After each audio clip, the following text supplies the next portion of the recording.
او کله چې دا وظیفه کوي نو ذهن کې دغه تصور ساتي چې دا وظیفه زه دې دپاره کوم چې ما پسې ښکلې مزیدار رشته راشي، یا کو الکې کوي نو دا وظیفه زه دې دپاره کوم چې ښکلې ځای کې ماته رشته میلو شي، یا کو مور او پلار کوي د چا نو هغه دې دغه تصور کوي چې زما د بچي ترې په ښکلې ځای کې رشته میلو شي. نو انشاءالله د دې عمل په برکت باندې به الله رب العزت دغه خلکو ته ښکلې او مناسب ځای کې رشته ما ته هم دعا کوه چې رشته راشي، زه به وظیفه هم وکم خو ته دعا کوه هیڅ نه کېږي، ټول پیغورونه راکوي، ډېر خفه یم، د کلي خلک راپورې خاندي. دا میسیج یو ورور یا یو خور کړی دی او په کار د دغه رنګ چې څه مسله وي نو هغه موږ ته لاندې وایي کمنټ، هغې ته راځئ کمنټ ته، نو دغه چې دی ملګري دی به راته انشاءالله وایي او دې ته ویلی شي فرمایشي وظیفه. دا موږ خالص د الله رضا دپاره ورکوو،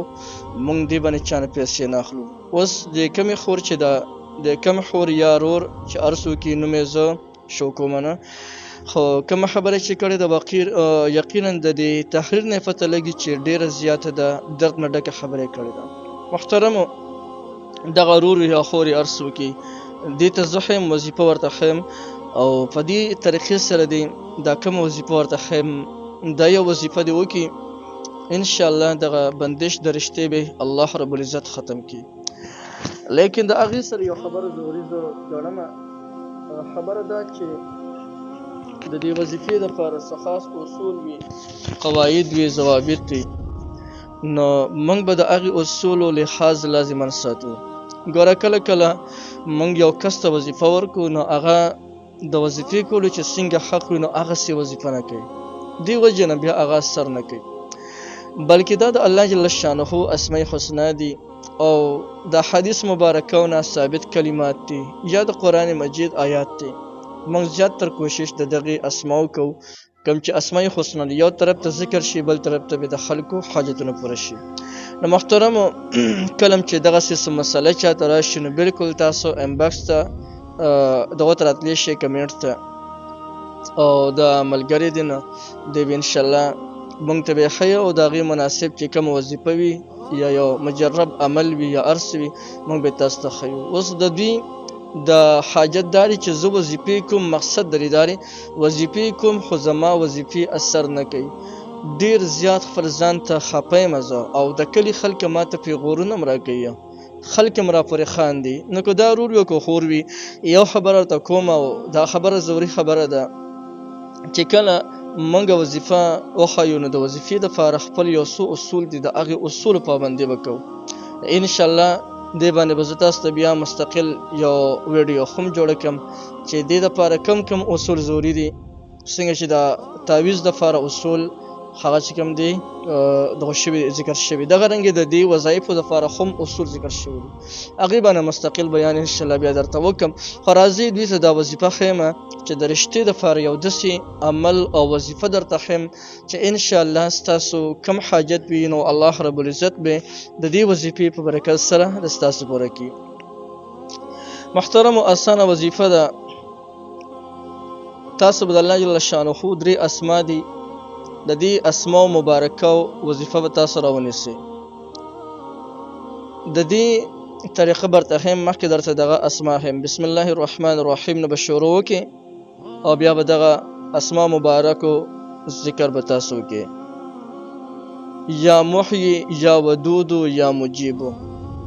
یا محیی یا ودود یا مجیب. خو د وظیفې طریقه داسې ده چې کله دا وظیفه کوي نو مخکې به ته نه بسم الله وایې، بیا اللهم یا محیی یا ودود یا محیی یا ودود یا مجیب، دغسې انداز کې به وایي، فقلار قلار باندې به وایي. د ماسخوتن د منځه نه پس به د دې وظیفه راونیسئ. نو که یو کس یې په زپا یوازې تن باندې کوي نو هغه له پکار دی چې دا وظیفه پابندۍ سره روزانه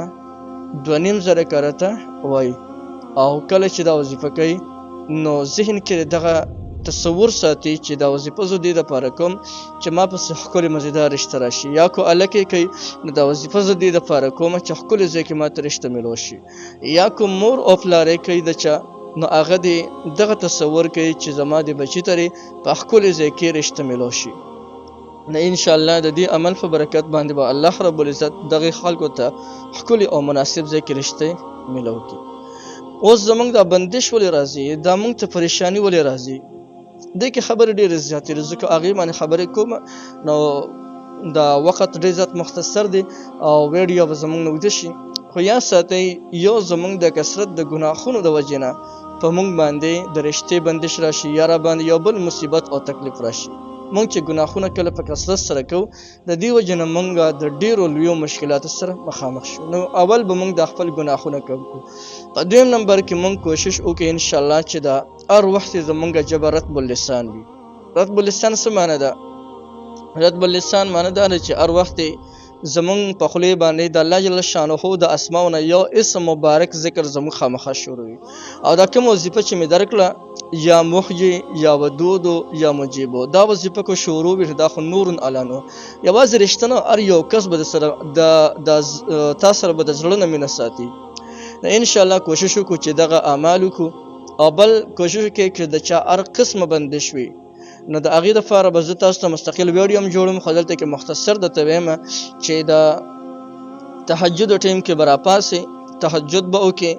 الله ته په سجده باندې پروزې د دعا دپاره. یو خو موږ دعا غواړو بس لاسونه اوچت کړو، نه لاس به نه اوچتې،